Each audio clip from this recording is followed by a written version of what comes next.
વધારવો. દેવ બાપાની ભક્તિ તત્વ છે એને આગળ રાખી,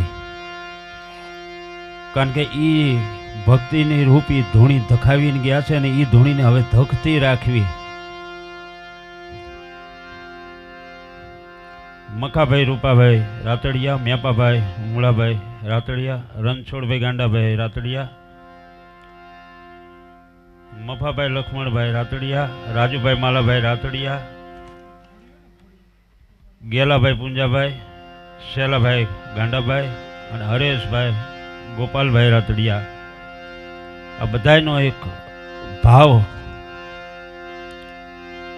પણ જે એમની લાગણી અને ભાવ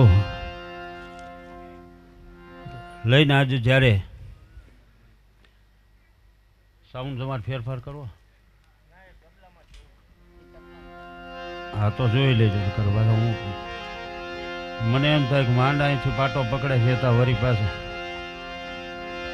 લાઈટ જાય છે એવું. હાલો હવે આ રહેવા દેજો.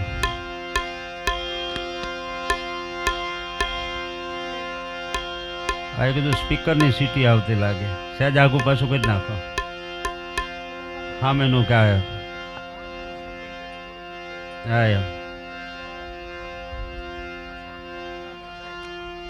હા પછી હવે વળી પાછી ઇન્ટર નો પડી જાય. હો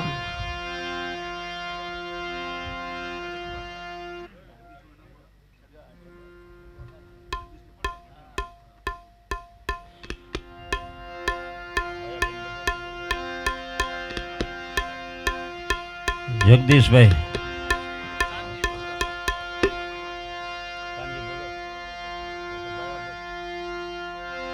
કાનજી ભગત કોઠારિયાથી આવ્યા છે. જગદીશભાઈ પરમાર, ભાયાભાઈ આવ્યા. મેં હાથ ઊંચો કર્યો પણ મેં કીધું ધ્યાન નહોતું. વયાવો આઈને પા ઉપર. હા અહીંયા સ્ટેજ ઉપર છે ભાઈ, સવારમાં તો ઓટે જ ભેગું થવાનું છે ને, એટલે અમારા વડીલ છે પણ છતાં કોઈ દી એવું રાખ્યું નથી. અમારા ભાયા ભગત છે, જગદીશભાઈ છે, બધા ભજનના આરાધકોને બેઠકોવાળા છે. ને બધાને આપણે અહીંયા ગોપાલભાઈ મને એ જ કીધું કે બધાને આપણે યાદ કરવાના છે. પણ દાનવ માનવને દેવ સુરા અંતે સોત, માથે હવને મોત સાચું અંતે શંકરા. મને તમને બધાને ખબર છે કે જન્મા એ એક દી જવાના છે. ગીતા લખી જ્ઞાન દીધું કૃષ્ણે કેવી કરી, કારણ કે સુમલુભ્યા નહીં શરીર અમે મહાણે દીઠા મેકરણ. પણ જગત હાટું થઈને જે જીવન જીવીને વ્યા ગયા હોય ને એને યાદી કરવી પડે. વર્ષો પછી, પેઢીઓ પછી આપણે એને યાદી કરવી પડે. અહીંયા ભજન અને સંતવાણીની જ્યારે બેઠક છે, મુનાભાઈ અહીંથી છે ભજનની શરૂઆત કરાવી દીધી, સંતવાણીનું આરાધન કર્યું, રામદેવજી મહારાજને યાદ કર્યા. પણ શું કામ કે આ વાવેલું અહીંયા ઉઈ ગયું છે. મનોહરદાન વઢવાણ નીડર પત્રકાર, જો કે એમને ચારણોનો જે પટ્ટો હાલ્યો આવતો ને એ સમયાંતરે નામ બદલાણા, પણ હજી એ પકડી જ રાખ્યું છે. સાચું કેવું, જાહેરમાં કેવું, ગમે ને કેવું. પત્રકારો ઘણા છે પણ અમારે મનોહરદાનભાઈ ગઢવી વઢવાણથી અહીંયા વધાર્યા છે, ગૌરવ લેવા જેવું પાત્ર. હા નકર અત્યારે સ્ટેજ ઉપર આ બોલવું હોય ને મનોહરદાન બહુ વિચાર કરવો પડે, પણ આ તો ગમે એને જાહેરમાં લખાણમાં કહી દેવાનું. અને આજ સુધી રાજવીઓને સાચું મોઢા મોટ કહેતા આવ્યા હોય ને તો ચારણો જ કહેતા આવ્યા છે. એટલે એવા મનોહરદાનભાઈ ઉપસ્થિત છે. પણ હમણાં મેં કીધું હતું ને અહીંયા મારે ભાઈ ગોપાલ મુંધવાને રજૂ કરવો છે. લાલાભાઈએ ભજનનો કેળો પકડ્યો તો એની કેળે ક્યાંક આંગળી પકડી અને દીકરાને લઈ ગયા હશે. એટલે ભજનમાં પહેલાં બેહતા શીખે ને તો ભજન કોક દીક બેહે. લાલાભાઈ આંગળી પકડી અને ક્યારેક મુનાને લઈ ગયા હશે ને, એટલે આજે મુના એ ભજન એનામાં બેઠેલું છે. અને બેઠું હશે ને તો કોક દીક ઉગશે. નકર અમે હમણાં ધાંગધ્રા ગયા હતા, હજી 2 દી પહેલાં, પરમદીની જ વાત છે. અહીંયા આ દેખાય, આ ભજન વાવેલું દેખાય મનોહરદાન ભાઈ. અમારા ગોપાલભાઈને અમે બધા કાર્યક્રમમાં હતા, પણ એ જે 10-15 ટોળકી નાના નાના ટાબરિયાની હતી, માયકમાંથી એલોસમેન્ટ કરવું પડે કે છોકરાઓ હવે તમે શાંતિ રાખો ને બેહો. હા, અને આજ અહીંયા તે આ નાના ભૂલકામ નાના છોકરાઓ બેઠા જ છે, પણ ખબર પડે છે કોઈને? શું કામ? કે આ ભજનની ભૂમિ છે. દેવા બાપાનું ભજન અહીંયા પીડ્યું છે ને અહીંયા દેખાય છે. ભજન અહીંયા ઉગેલું એ દેખાય.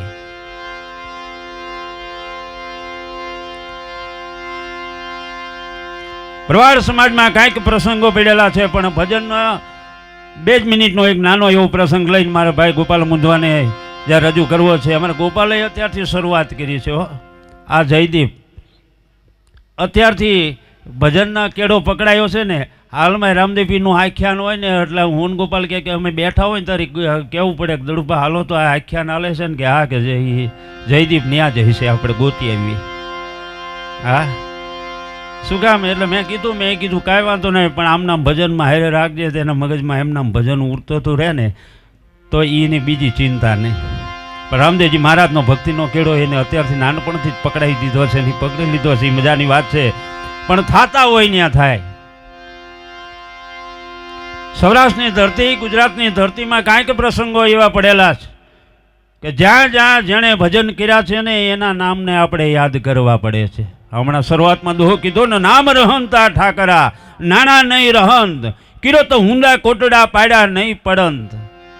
આ દેહરૂપી દિવાલ કદાચ પડી જાય, પણ કીર્તિના કોટડા ઊભા કરીને જે વયા ગયેલા છે એને મારે તમારે યાદ કરવા પડે છે. કાંઈક સંતો એવા થઈ ગયા, કાંઈ વીરવાલ પુરુષો એવા થઈ ગયેલા છે. જોયો રામદેવજી મહારાજનો કેળો પકડ્યો, પણ એમાં ક્યાંક સંતોના અને ગુરુના આશીર્વાદ છે. અને ગુરુ ઉપર જેને વિશ્વાસ ને શ્રદ્ધા રાખી અને એના ભરોહે જે હાયલા છે એને જગતના ચોકમાં નામ અમર થઈ ગયેલા છે. ભક્તિના કેળા પકડવા એમ નામ નથી પકડાતા. કાંઈક પેટીઓની પુનાય હોય એ ઉતરી હોય ને ત્યારે ભક્તિનો કેળો એકાદ જણ પકડી શકે. લાખો હજારો કરોડો માણસ છે, બધાને કેમ યાદ નથી કરતા? રાજસ્થાનની ધરતી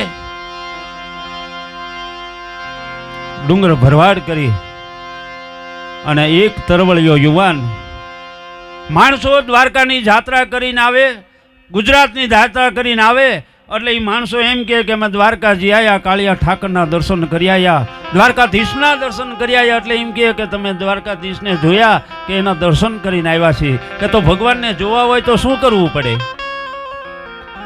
કે ભગવાનને જોવાય તો શું કરવું પડે? એ જય દ્વારકાધીશ, જય દ્વારકાધીશ, એ ઠાકર ઠાકર ઠાકર ઠાકર નામમાં ગાન પણ આવા મંડાણું તલવળિયો યુવાન છે, અભણ માણસ છે.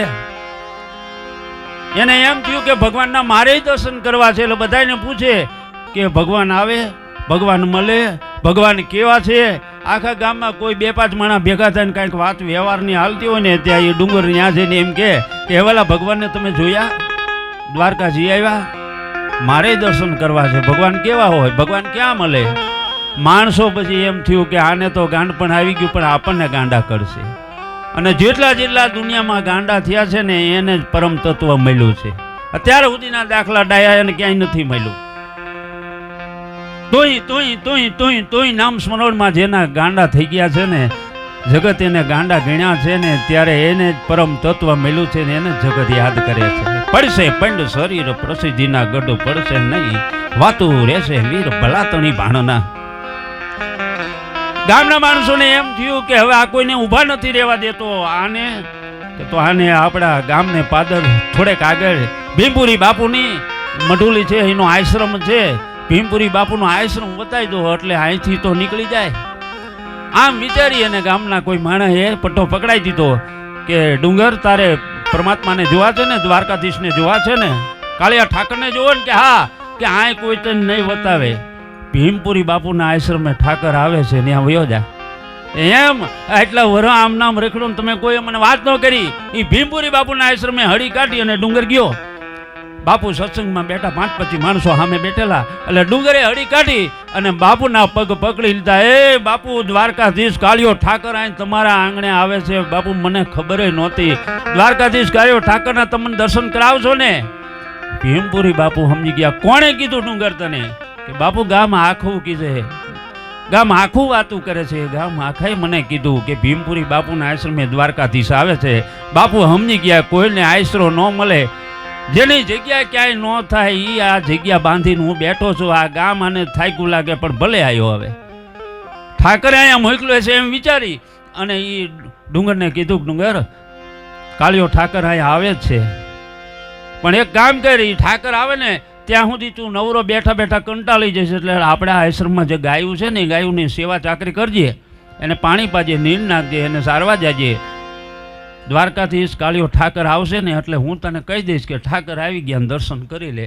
કે બાપુ પાકું ને? કે પાકું પાકું, જા મેં વેણ દીધું. અરે કે બાપુ તમારું વેણ હોય તો ઉપાધિ જ નહીં. અને એ ડુંગર ભરવાડ છે, એ ગાયોની સેવામાં લાગી ગયો. 2 મહિના, 4 મહિના, 6 મહિના, 12 મહિના, જ્યારે જ્યારે યાદ આવે ત્યારે બાપુને કહે કે બાપુ ઠાકર આવ્યો હતો, દ્વારકાધીશ આવ્યા હતા? કે આવ્યા નથી પણ આવશે એટલે હું તને કહી દઈશ. આમ થતા થતા થતા હળવદના પગથિયેથી જેમ ગંગા નદીના નીર અળગોથિયા ખાઈને વયા જાય એમ 12 વર્ષના વાણા વયા ગયા. અને 12 વર્ષે એક દી બાપુ સત્સંગમાં બેઠા છે અને અહીંયા ડુંગરને એમ થયું કે બાપુ તો વાયદા જ દીધે રાખે છે, ઠાકર આવશે, દ્વારકાધીશ આવશે, કેદી આવશે, લાય વાત જવા દે. એ સાચો થઈને તેથી ગયો. બાપુ સત્સંગની કંઈક વાતોમાં બેઠેલા 5-5 માણસો સામે છે ને વાત કંઈક જામી અને ડુંગરે હળી કાઢીને કાંઈ વિચાર કર્યા વિના પાછા બાપુના પગ પકડ્યા. એ બાપુ આમના 12 વર્ષના વાણા વયા ગયા. તમે એમ કહેતા કે હાલ ઠાકર આવે, કાલ ઠાકર આવે. બાપુ તમારો ઠાકર કેદી આવશે મને કહો તો ખરા. અને તેથી આ સંતના ગુરુના મોઢામાંથી શબ્દો નીકળી ગયા કે ઠાકરને જોવો છે ને? કે હા. કે આપણા આશ્રમના વાંહે ઓલો પાણી વિનાનો બુટિયો કૂવો છે ને? કે હા. ઠાકર એ કૂવામાં છે, જા પડ. અને હળી કાઢી. બાપુ 12 વર્ષ સુધી કામ કરીને તોડવી નાખ્યો. પહેલાં જ કીધું હતું કે આ કૂવામાં ભગવાન છે એમ કરીને હળી કાઢી. એ દ્વારકાધીશ, એ કાળિયા ઠાકર, બાપ તું કૂવામાં છો મને ક્યાંય ખબર હતી, નકર હું તો આખું આમના મારું વયું જાત એમ કાઢી. અને હળી કાઢી અને ઠેકડો માર્યો ગુરુના વેણ ઉપર. જેને કૂવામાં ઠેકવાની તૈયારી હોય ને ન્યા કાળિયો ઠાકર સામો ઊભો રહે. ડુંગરે હળી કાઢી અને જેવો ઠાકરનું નામ લઈ અને એને ધૂપકો દીધો. તેથી દ્વારકાધીશ ધ્રુજી ગયો હતો અને પોતાની હથેળી લાંબી કરી અને એ ડુંગરને કૂવામાંથી પડતો હામો ઝીલી લીધો હતો. ઠાકરને એમ થયું મારા નામ ઉપર ધૂપકા દેવાની તૈયારી હોય અને જો હવે હું એને લાંબો હાથ ન કરું ને તો મારા નામના કોઈ પરોહા જગતના ચોકમાં નહીં કરે. હથેળીમાં આમ જ્યારે એ જાળવી લીધો અને સામું જોયું ઠાકર કે હવે તો દર્શન કરી લે. કે પેલા કૂવામાંથી બહાર તો કાઢો. કૂવાના કાંઠે બહાર કાઢી અને આમ ભગવાન ઊભા, આમ ડુંગર ઊભો. એ બે ઊભા છે. ડુંગર પગે નથી લાગતો. દ્વારકાથી સામે ઊભા છે. ડુંગર તું જે નામ વાહે ગાંડો થયો તો હું પોતે, હું દ્વારકાધીશ કાળિયો ઠાકર, જે જગત દુનિયા જેટલા નામથી મને બોલાવે હું પોતે છું. હવે તો તું દર્શન કરી લે. એ કે હું તમને ન ઓળખું ને? આ માથે મુગટ ને આ બધું પહેર્યું એ અમારા ગામમાં નાટકો ને ભવાયા રમતા એ પહેરતા હતા, હું તો ઓળખું નહીં તમને. તો કે તું કેવી રીતે માન? કે મારા ગુરુ ભીમપુરી બાપુ છે ને એ તમને ઓળખે છે. મારે ભીમપુરી બાપુને પૂછવું પડે કે બોલાય તારા ભીમપુરી બાપુને. કે ઠાકર તમે વયા તો નહીં જાવ ને? કે નો વયા જાવ. કે જોજો હો, જાવ તો તમને મારા હમ છે વચને બાંધીને ગયા હતા. તમે કૃષ્ણ ભગવાન હોય તો ભલે તમે જે હોય અહીંયા લીમડાના સાયા ઉભા રહો અને હું હમણાં મારા ભીમપુરી બાપુને બોલાવીને આવું છું. હળી કાઢી પાછા ભીમપુરી બાપુ જ્યાં સત્સંગની વાતમાં કાંઈક પરોવાના ત્યાં પાછો ડુંગર હળી કાઢીને આવ્યો. એ બાપુ તમે કીધું તું 12 વર્ષ તોડવી નાખ્યો, ભગવાનની બુટિયા કૂવામાં જ હતા. એ ત્યાં ઊભા રાખીને આવ્યો છું. બાપુ હાલો જુઓ તો તમે કહેતા એ તો છે ને દ્વારકાધીશ, માથે મુગટ ને આવું બધું ઘણું છે. કે ભીમપુરી બાપુ હાલતા થયા ત્યારે સામે બુદ્ધિ બેઠી હતી, જ્ઞાન બેઠું હતું. જે માણસો બેઠા હતા એ જ્ઞાનના ખજાના લઈને બેઠા હતા. એ બુદ્ધિવાળા માણસો બેઠા હતા. એને કીધું કે ભીમપુરી બાપુને, બાપુ આ તો ગાંડો માણસ છે, તમે એની વાંહે ક્યાં વહેતા થયા? કે વાલા તમારે આવવું હોય તો આવો, ડાયાને પરમાત્મા મળ્યા એના દાખલા નથી. આવા ગાંડાને ઠાકર મળ્યો છે, તમારા ભાગમાં હોય તો આવવું હોય તો આવો. બાપુ તો તમે જાઓ. એકેય બુદ્ધિ જ્ઞાન ન હાલ્યું. અને તેથી ભીમપુરી બાપુ આગળ વાહે ડુંગર આગળ અને હાલતા હાલતા સામે જ્યાં ઠાકરને ઊભા રાખ્યા છે ને લીમડે ને આવીને કીધું કે બાપુ આવ ભાઈ એમ કહે છે કે હું દ્વારકાધિપતિ છું, હું ભગવાન કૃષ્ણ છું, હું ભગવાન કાળિયો ઠાકર છું. ભીમપુરી બાપુએ જોતાજી પગમાં લાકડી પડે એમ પડી ગયા અને ભગવાનના પગ પકડી અને પછી ઊભા થઈને ડુંગરને કીધું કે ડુંગર લે હવે પગ પકડી લે, તું જે નામ વાહે ગાંડો થયો તો ને એ કાળિયો ઠાકર સાક્ષાત પરમાત્મા સામે ઊભો છે, પગ તો પકડ.